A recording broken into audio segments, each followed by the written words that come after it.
Bien, donc très rapidement, hein, si je prends la répartition territoriale, je vais m'intéresser à la commune et à la communauté rurale. La commune, quelle différence entre la commune et la communauté rurale?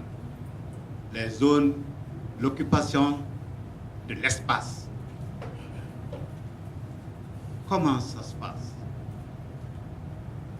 Ça, c'est le premier point. Le second point, on se rend compte que les Boulama, que vous qualifiez d'auxiliaires, mais en fait, ils ont une puissance, parce que j'ai même compris qu'ils peuvent vendre les terres. Et qu'il y a des pourcentages définis. Est-ce que cette répartition a été codifiée par l'État tchadien? Si c'est codifié, donc on ne fait que l'appliquer. Si ce n'est pas codifié, comment c'est accepté? La troisième question,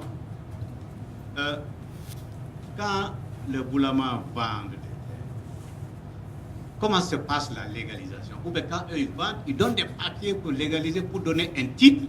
Ou bien comment un terrain vendu par les Boulama peut être reconnu par quel processus par l'État tchadien? Merci.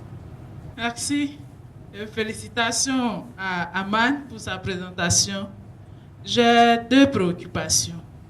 La première, je voudrais savoir si la terre appartient d'abord au chef traditionnel. Si vraiment la terre leur appartient d'abord, pourquoi n'est-il pas légitime qu'ils les vendent ou qu'ils perçoivent leur part du gâteau dans la vente des terrains? Et puis l'autre préoccupation, qui fixe les prix du terrain en N'Djamena? Merci. Merci, Monsieur le Président. Je remercie également le conférencier.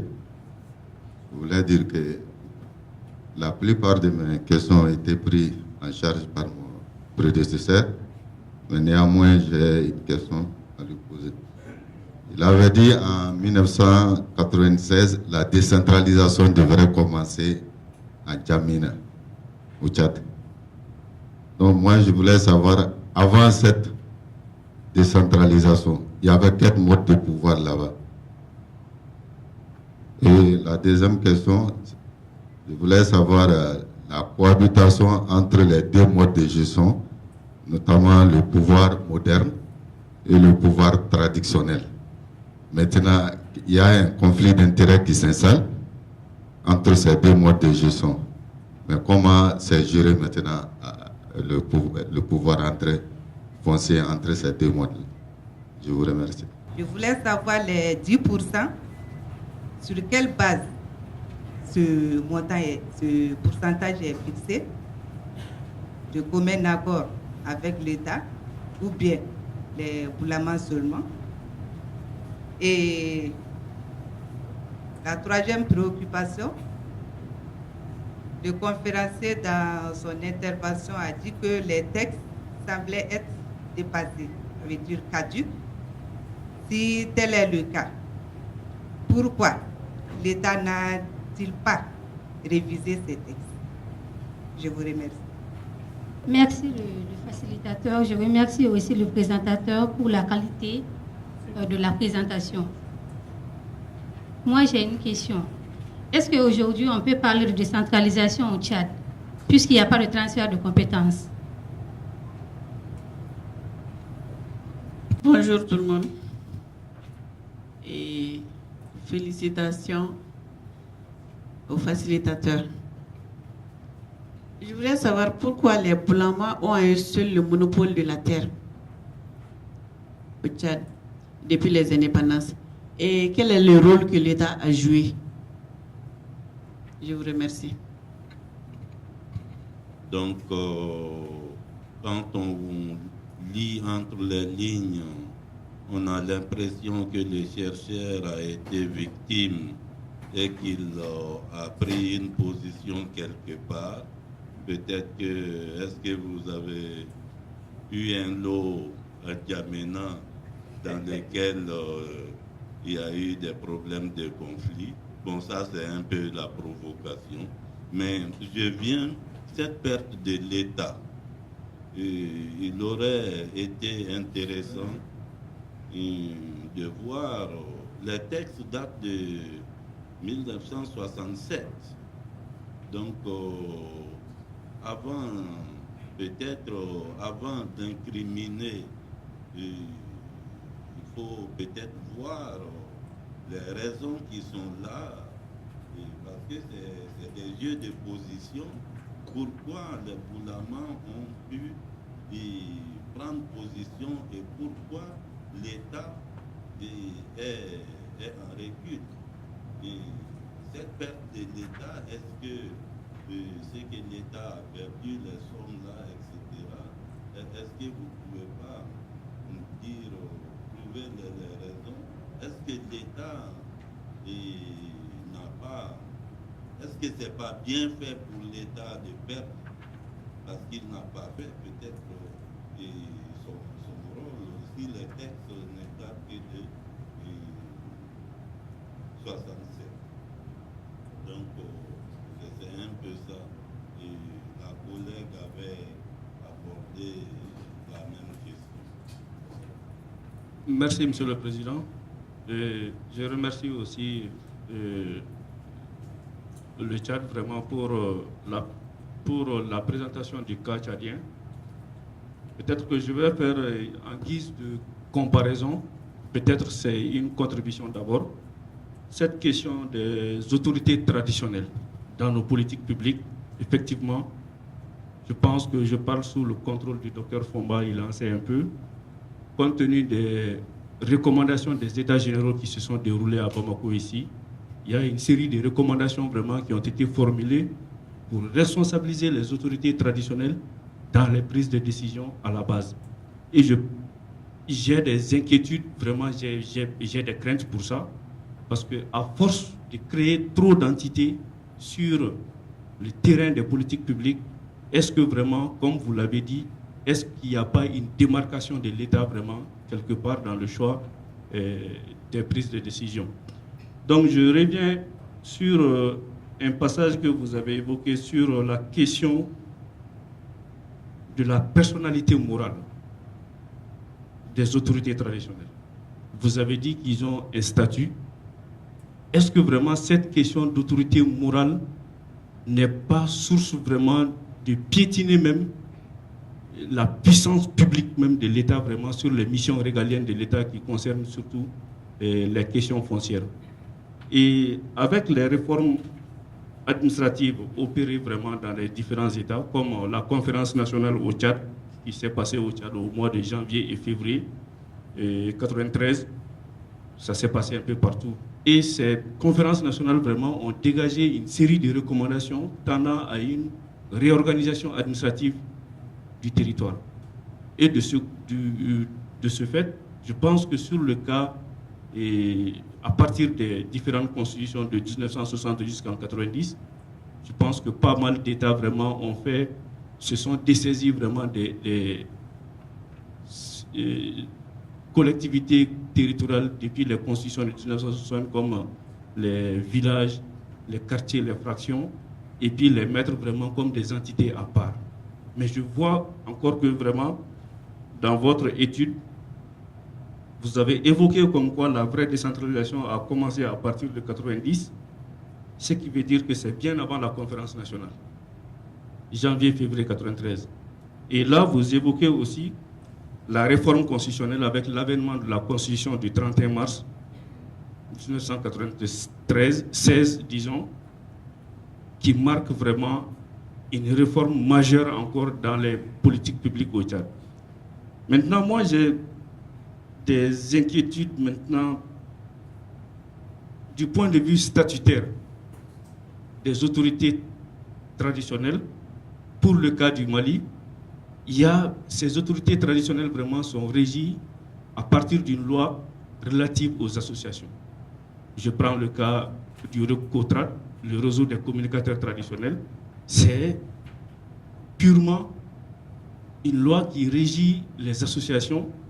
Ça veut dire que vraiment, c'est des entités qui n'ont ni une personnalité morale en tant que telle, régie par l'État, ni une autonomie financière vraiment budgétaire, soit de la collectivité, soit de l'État. C'est l'association même qui crée ses propres activités, génère ses ressources. J'ai un peu des inquiétudes vraiment sur la question statutaire, si vous pouvez revenir un peu là-dessus. Et à partir de cette position statutaire, du point de vue hiérarchique, ces autorités relèvent de quelle hiérarchie? Est-ce que c'est le pouvoir central ou c'est le pouvoir déconcentré? Je n'arrive pas à cerner jusqu'à présent vraiment cette question. Elles sont sous la tutelle de quelle autorité au fait, du point de vue statutaire? Merci. Dans votre introduction, vous avez dit que le Tchad n'a pas mis en place un arsenal juridique complet sur le foncier.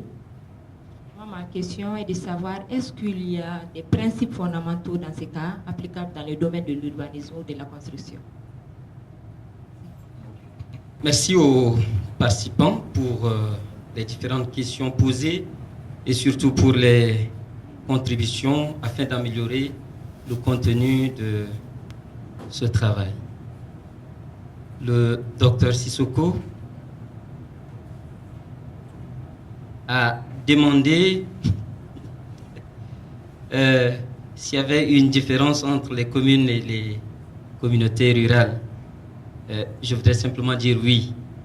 Le tableau que j'ai présenté tout à l'heure donnait aux communes un statut différent de celui des communautés rurales qui n'avaient pratiquement pas grand-chose en termes d'autonomie financière, par exemple. Il n'y a rien et rien n'est dit.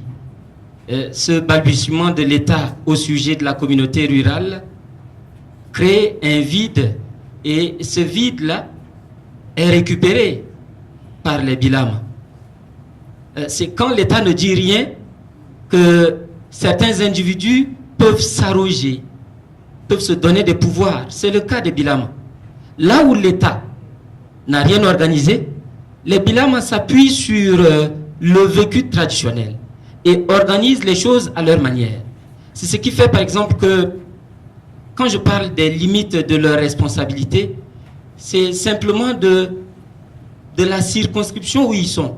Il est chef de carré ou chef de quartier ou délégué de quartier. Toute cette entité-là est sous sa responsabilité. Et quand il y a des parcelles de terrain qui ne sont pas encore occupées, suivez bien, le boulam en fait son affaire. Et généralement, le fait que l'État laisse faire l'anarchie de l'occupation de l'espace, en fait, au Tchad, l'État laisse les gens occuper, acheter avec les bilams. Et si l'État se rend compte que cet espace commence par prendre corps, par être un peu plus formel, utilisé, c'est en ce moment que l'État vient formaliser les choses en faisant ce qu'on appelle la restructuration, la réhabilitation, ces termes assez courants dans le foncier. Les boulamas n'ont pas fait mieux. Ils ne sont pas sortis de la normale. C'est simplement une récupération, comme on le dirait en Sciences Po. Les boulamas sont des auxiliaires. Quelqu'un demande de savoir qui leur confère ce pouvoir de vente de terrain. Pour la petite histoire, la ville de N'Djamena est d'abord un espace rural. C'est un terrain qui à l'origine appartenait aux Kotoko, aux Arabes, surtout.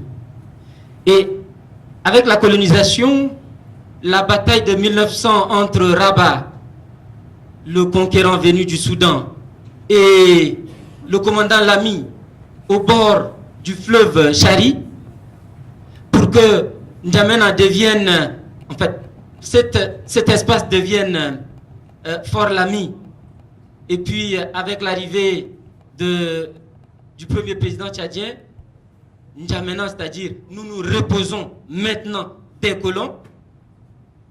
Vous voyez donc qu'il y a eu toute une histoire. Et dans cette histoire, on a des vérités.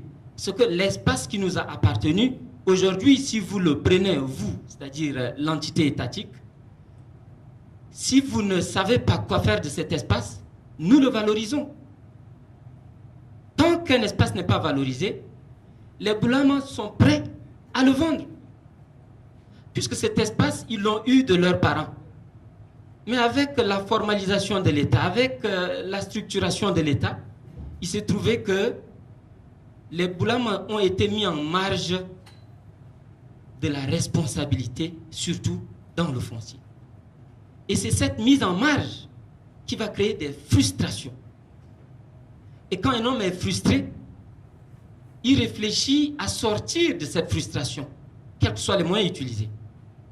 Ici, c'est un peu la vente des terrains sans que l'État ne leur donne cette prérogative.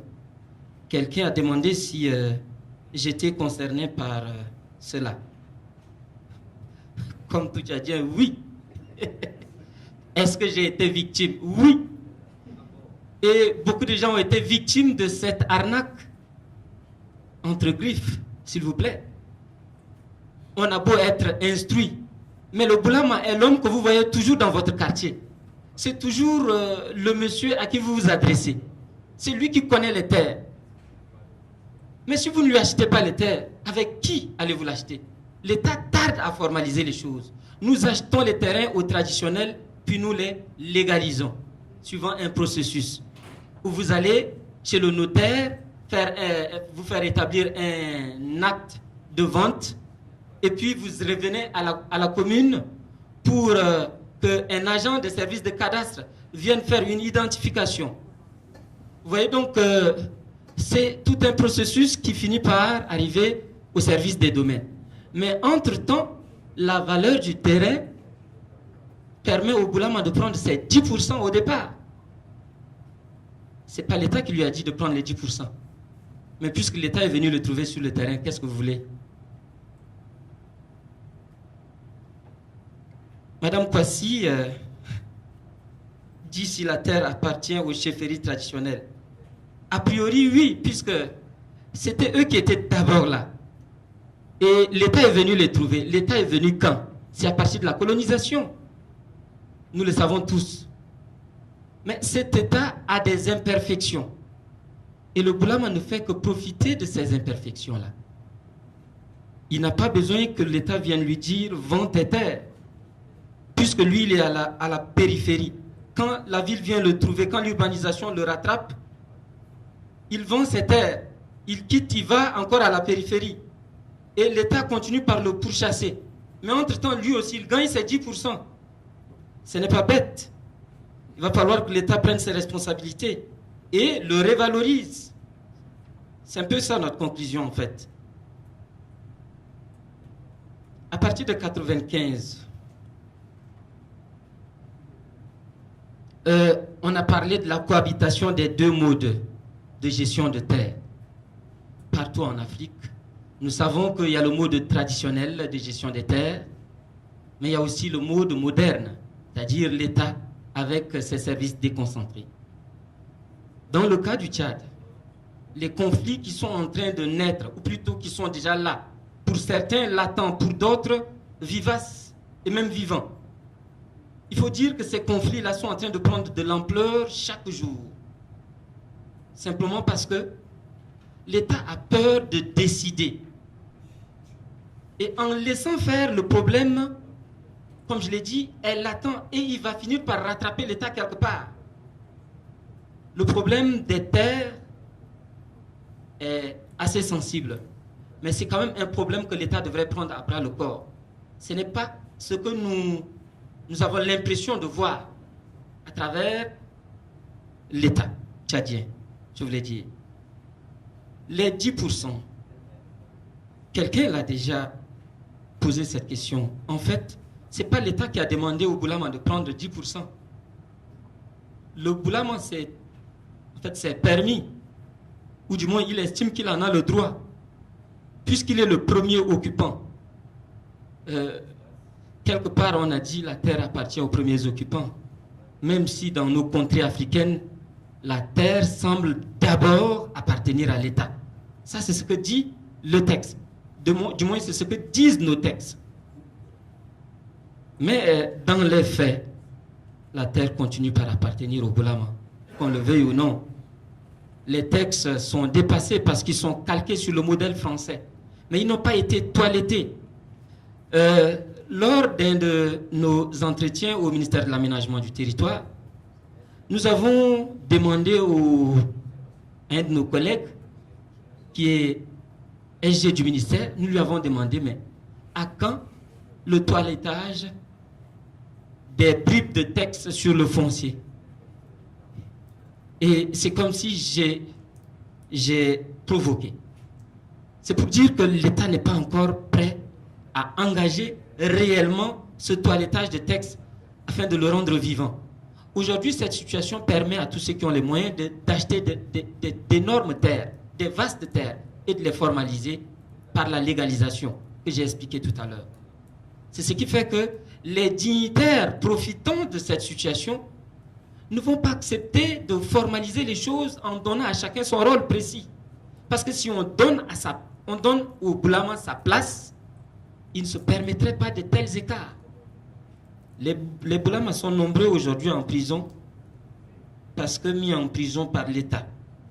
Mais qu'a fait l'État pour démarquer les responsabilités à ces niveaux? Je ne pense pas grand-chose. Madame Binta dit, peut-on parler de la décentralisation au Tchad? Oui, pour certains aspects, mais pas vraiment pour le foncier. J'ose le dire ainsi. Les faits le disent en tout cas. La décentralisation, c'est quand on donne réellement à la base un certain pouvoir. Mais quand la base n'a pas ce pouvoir, il ne peut pas jouer réellement son rôle. C'est le sérieux problème de mes parents Bilam. Ils n'ont pas les outils d'exercice de leurs compétences en tant que chefs traditionnels. S'ils utilisent les outils anciens que leur lègue la tradition, ils sont en porte-à-faux vis-à-vis de la loi de la République. Mais que doivent-ils faire? Ça, c'est une question. Est-ce qu'il y a des principes fondamentaux? Nous utilisons un recueil de textes fait par un confrère qu'on appelle le recueil des textes sur le foncier pour voir clair sur le foncier au Tchad. Et j'enseigne le foncier. Mais je balbutie quelquefois devant les étudiants, faute de textes précis. On essaie de prendre les décrets par-ci, les décisions par-là, pour essayer de donner corps aux cours, aux étudiants. Mais en réalité, il y a un sérieux problème. Et il est temps que ce problème-là trouve un début de solution, ne serait-ce que par des questionnements. C'est ce que nous sommes en train de faire en jetant un peu le pavé dans la mare, parce que ça choque quand nous parlons du foncier. Voilà un peu quelques éléments de réponse que je voudrais donner. Peut-être que j'ai sauté des questions, mais le président est là peut-être pour me rappeler à l'ordre. Merci. Je remercie bien le communicateur pour cette diversité de gestion qu'on a remarqué, et tout en mettant un accent particulier sur le cas de Tchad, de Djamena. D'abord, les Boulama me rappellent un peu chez nous ce qu'on appelle les coxers dans le domaine du foncier. Prime abord, puisque eux aussi, chez nous, normalement, si vous voulez avoir un logement, c'est à eux que vous vous adressez. Ils sont des facilitateurs en fait, mais vous leur donnez quand même un peu. Bon, ça n'a pas été régularisé par l'État, hein, et même ils optent, mais les terres ne les appartiennent pas. Les terres ne les appartiennent pas. Bon, mais les cas de Boulama, je pense que finalement, eux-mêmes, ils se font justice. Ils se rendent justice et l'État les a laissés faire. Et je pense que ça, c'est un problème extrêmement dangereux pour la nation tchadienne. Parce qu'à un certain moment, finalement, ce sont les riches qui vont s'accaparer des terres et les pauvres vont s'appauvrir davantage. Ils n'auront pas de terres. Maintenant, d'un côté aussi, peut-être ça arrange aussi l'État aussi. Pourquoi l'État effectivement ne fait pas de texte jusqu'à présent en la matière? Pour essayer de freiner vraiment cette montée en puissance des Boulama au niveau du foncier. Ça, c'est un problème. Peut-être il y a une complicité de l'État, je ne sais pas. Si dans la tradition, peut-être, il peut y avoir des racines profondes. Hein? Et de l'autre côté aussi, ce qui m'inquiète aussi, les Boulama et même qui spéculent, ils sont en prison aussi. Et c'est l'État qui, je pense bien qu'ils ne se rendent pas justice eux-mêmes. Je pense que c'est l'État qui les juge quand même. Donc ça, c'est vraiment un problème très préoccupant au niveau donc du Tchad. Et là, c'est même... Bon, ma question est la suivante. Est-ce qu'un Boulama, peut-être, bon, chez nous, on utilise les termes de maire, est-ce qu'il peut diriger une collectivité? Est-ce qu'un Boulama peut diriger une collectivité? Et dans quelles conditions? Voilà, je vous remercie. Merci, Monsieur le Président, et bonjour à tout le monde.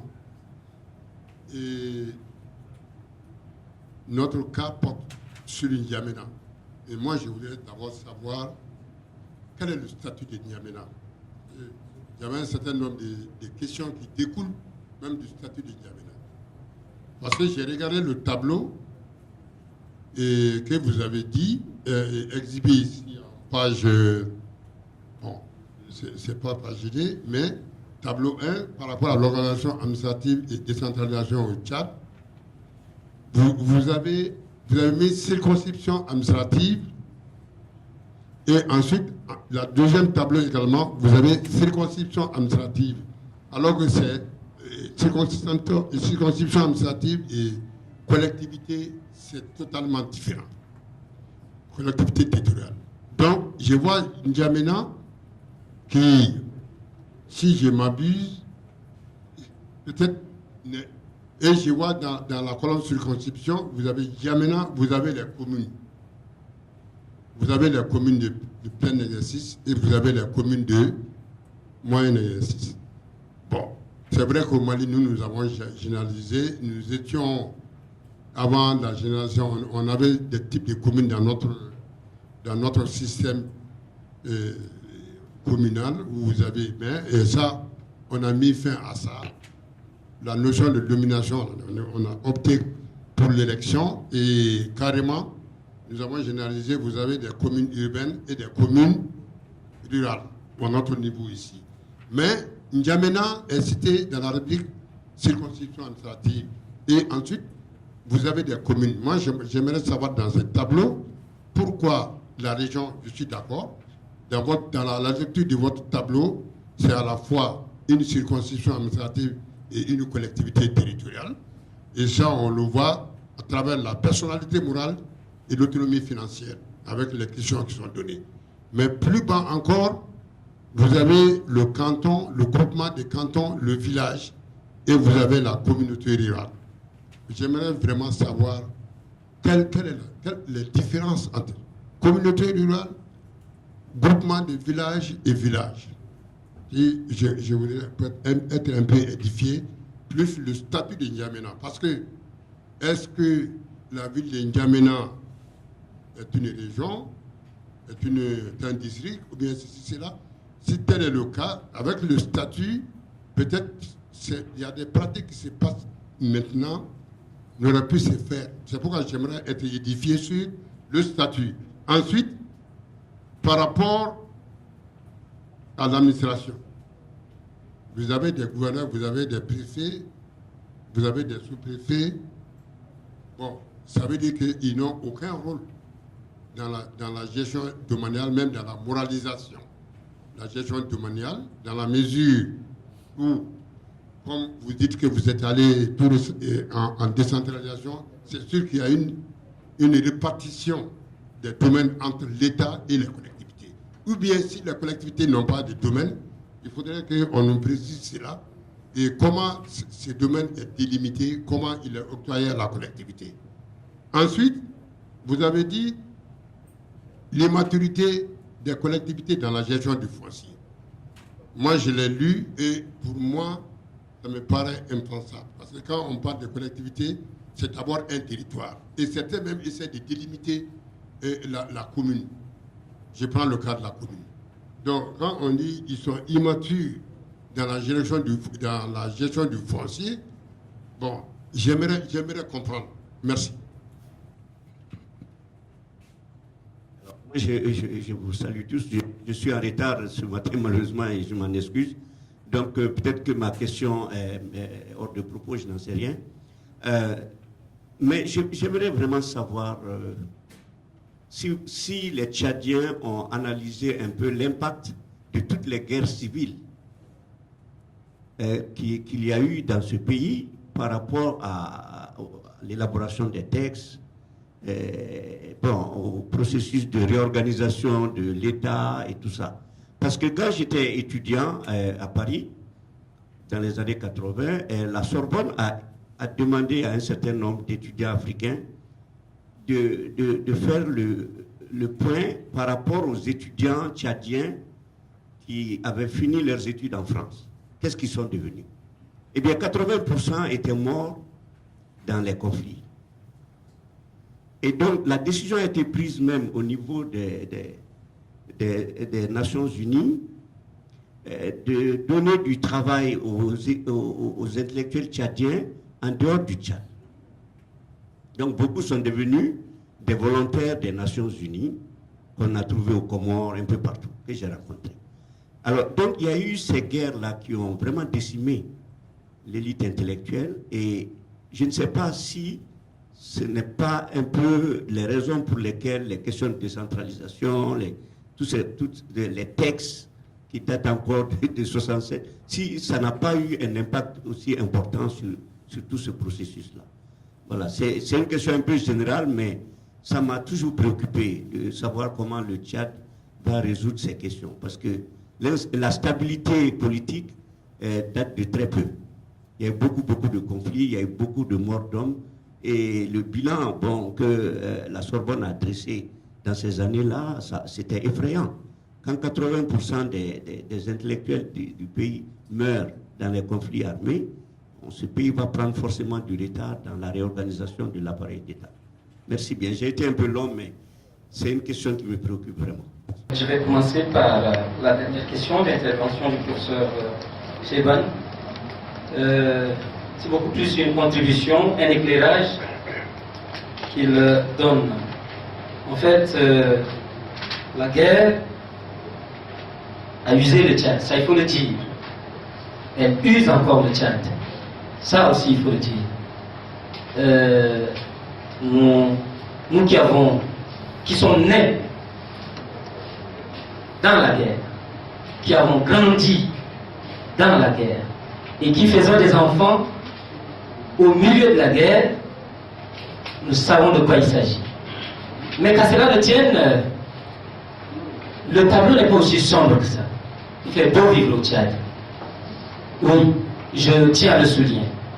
Le désordre qui existe dans la législation par rapport au foncier, comme quelqu'un l'a dit, est encouragé par une certaine élite, parce que cela profite à cette élite-là. Cette élite est réfractaire à la formalisation des textes.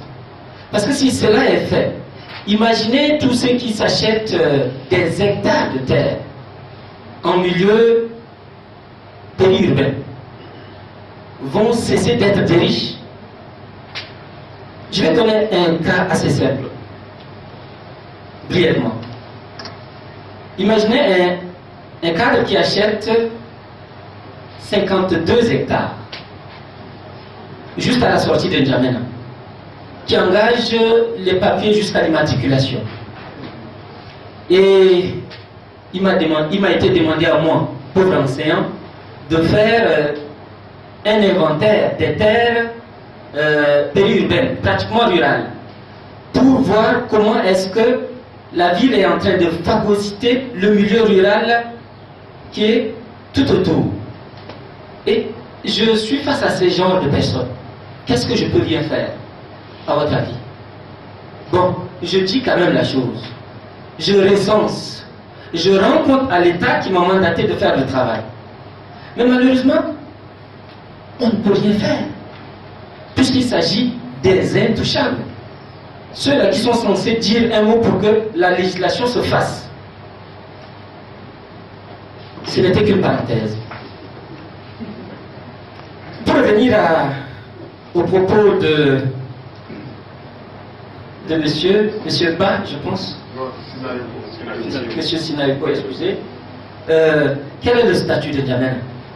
N'Djamena est d'abord la capitale. Et N'Djamena est considéré comme la 18e région du Tchad. Ce statut lui a été conféré de façon assez spéciale parce que l'étalement de la ville a fait que elle est allée au-delà de l'espace qui lui était prévu. Aujourd'hui, il n'y a plus de place dans le côté prévu, c'est-à-dire le côté sud-sud-est. Mais dans la partie rurale, nord-nord-ouest, tout au long du fleuve, en longeant le Cameroun, chaque jour il y a des lotissements. L'État est obligé de donner à N'Djamena ce statut de région, avec une autonomie financière. C'est d'ailleurs la seule autonomie financière qui marche parce que tout le monde se bat pour être maire à N'Djamena. Parce que si vous êtes maire là-bas, vous aurez assez de terre pour préparer votre retraite, comme on le dit. Et c'est pas quelqu'un comme moi qui pourrait être maire à N'Djamena. Pour faire rire.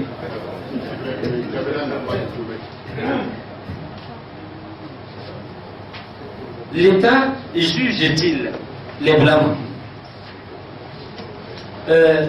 Oui. À travers la justice officielle, la justice et le droit légal. Ils sont chaque jour jugés, mis en prison. Mais est-ce que ça empêche les blâmes de continuer par vendre les terres? Absolument pas. Il faut que les textes soient clairs. Ces petits juges qui passent leur temps à mettre les blâmes en prison, mais ils se fatiguent, selon ce que certains disent. Autant on les mettra en prison, autant ils vendront les terres. Il faut qu'il y ait des textes clairs qui séparent l'autorité du blâme dans son ressort territorial et celui de la commune. On l'appelle auxiliaire. Mais c'est un faux fuyant entre vous et moi. On dit que vous êtes auxiliaire et on ne vous donne aucune autorité réelle. Quand il y a les élections, c'est vous qui faites le porte-à-porte pour informer tout le monde. Mais dès que les élections passent, vous êtes oublié. Et vous devenez l'ennemi de l'État, de la commune, qui fait de vous auxiliaire. Les blâmes sont auxiliaires de la commune, donc relevant de la municipalité, de la mairie, je vous l'ai dit. Pour répondre à une question qui nous a été posée. Les collectivités rurales et les circonscriptions administratives, vous avez eu comme impression que j'avais les deux tableaux prêtaient un peu à confusion. Je n'ai fait que relever le contenu des décrets qui placent les choses. C'est pourquoi je me dis, un toilettage se doit d'être fait. Et ce n'est qu'une inquiétude que j'émets, mais certaines choses ne peuvent se faire qu'à un certain niveau. Je ne suis que ce petit chercheur qui soulève des questions.